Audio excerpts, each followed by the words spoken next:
Hi everyone. So this is going to be one of the most exciting unboxings that I've done since I launched my channel.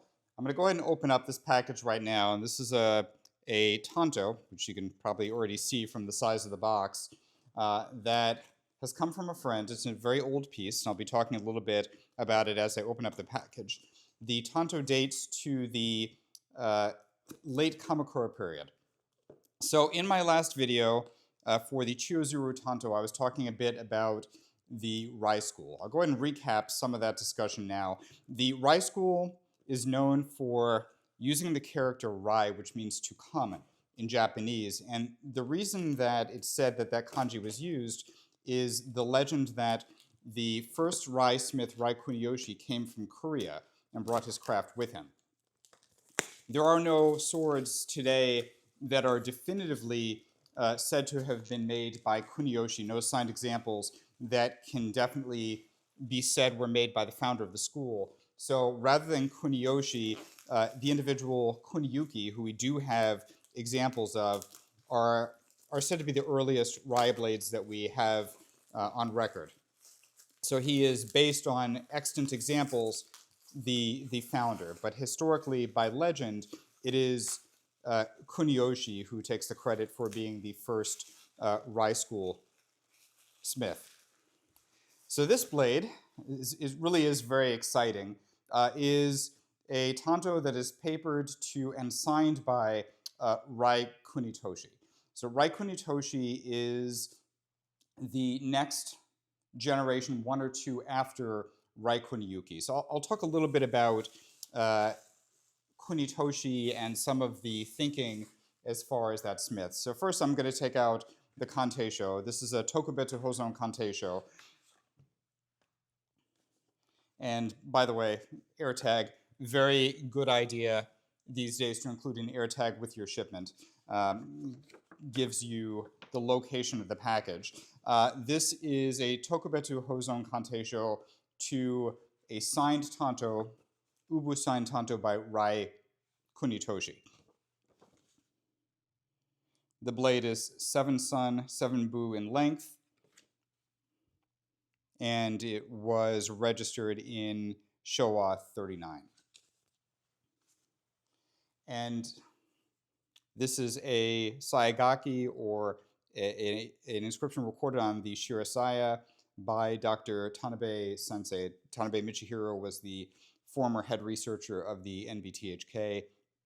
As I've shown in my previous videos, you have the attribution, or the smith, at the top, followed by the length of the blade, the date that it was evaluated, the signature of Tanabe Sensei, or Tanzan, as he wrote here, and then on the back is the setsume of the blade, where he would give his thoughts. And sometimes, like this, it becomes a small essay. So very, very exciting. So before I take the blade out, a bit about Rai Kunitoshi.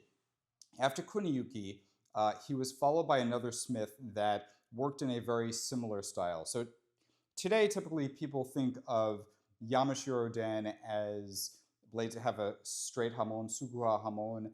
The forging is a very tight itame, koitame. That's the kind of the textbook description of a Yamashiro blade that people are most familiar with.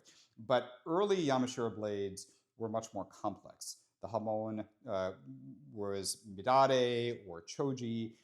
Rai Kuniyuki did hamon that incorporated a lot of choji elements. His successor, the next of the mainline Rai school, Niji Kunitoshi, made very flamboyant hamon. They were complex, mixed with choji midare, a lot of irregular choji shapes, a lot of hataraki, a lot of activity in the hamon. And then Niji Kunitoshi transitions to Rai Kunitoshi. So continuing to use the same name, art name of Kunitoshi, the blades become a bit more quiet, more prominent is the sukuha hamon in these blades. But there has long time been a discussion of whether this was one smith, Niji Kunitoshi, transitioning to Rai Kunitoshi, or if we're talking about two different swordsmiths. And the reason that there is a very good argument for this being one individual, Niji Kunitoshi, who continued to work and changed his name to Rai Kunitoshi, is that we have a documented blade that is dated in 1315 that refers to Kunitoshi being of the age of 75. And there's another blade after that documented being when he was 78 rather. So we know that in 1315, 1318, there are blades that show a very long working period of an individual working into his 70s. And the earliest blades of Rai Kunitoshi are dated when that individual would have been 50. So you would not really expect that a masterclass smith would start working in his 50s. He wouldn't just emerge at that time. He probably had a much longer working career. And if you track back before those earliest Rai Kunitoshi blades, you're in the working period of Niji Kunitoshi. So what it looks like based on dated examples and blades that have a indication of an age on the Nakago within the inscription is that you're looking at the working period, a very long working period of a single individual. And that goes with stylistic changes during the Kamakura period. In Middle Kamakura, you tend to have blades that are more robust, wider mihaba, transitioning to blades that have more of a graceful tachi sugata. The hamon in general becomes a little bit calmer. This transition from Niji Kunitoshi to Rai Kunitoshi matches stylistic changes and evolution of Japanese swords during that same time period of mid Kamakura to late Kamakura. So all that said, I am of the mind that Rai Kunitoshi and Niji Kunitoshi are the same person over a long working career. I'm just going to go ahead and open this up so we can see the Nakago of the blade. And again, this is by that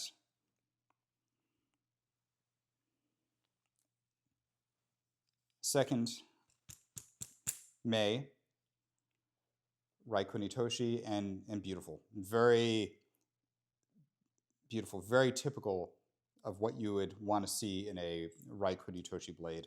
The hamon is suguha, straight hamon. Forging is very, very tight. Koitame, covered with jinie. Beautiful, beautiful steel. Beautiful jihada in the blade. It is mitsumune, so there's a three-sided back of the blade, which is typical of, again, what you would see from a Rai blade of the time period. And I have two cameras going here, so if this is not visible, I'll go ahead and update with additional videos and photos, a 3-character inscription of Rai Kunitoshi. Beautiful piece, very typical textbook piece of the individual and of the school. I'm going to really enjoy spending time studying this piece, and I will update my website with more photos and details of this, with additional videos as well, showing the workmanship in high resolution so it can be appreciated and studied. Well, thank you very much. This is really exciting to have a work of this caliber.